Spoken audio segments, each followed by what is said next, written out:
जर तुम्हाला कोणी विचारलं आपल्या भारतामधलं पहिलं साई मंदिर आहे कुठे, तर तुमच्यापैकी बऱ्याच जणांचं उत्तर असेल शिर्डीला.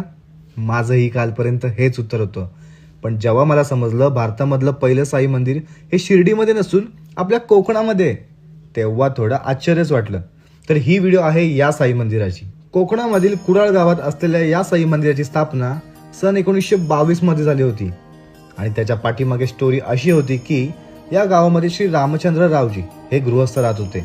ते दत्त मंदिराचे एकदम निस्सीम भक्त आणि त्यांच्या भक्तीला प्रसन्न होऊन स्वतः दत्त महाराज त्यांच्या स्वप्नात आले आणि शिर्डीला ये असं सांगितलं. महाराजांनी बोलवलंय, आता जायला तर लागणारच. रावजी तडकाफडकी शिर्डीला गेले. तिथे त्यांना साई स्वरूपात दत्ताचे दर्शन घडले. बाबांनी त्यांना 1 रुपयाचे नाणे दिले आणि तुम्ही पुढे जा, मी तुमच्या पाठीमागेच येत आहे असा आदेश दिला. आणि 1919 मध्ये कोकणात याच गावात बाबांची पहिली पुण्यतिथी त्या दिलेल्या 1 रुपयामध्ये करण्यात आली.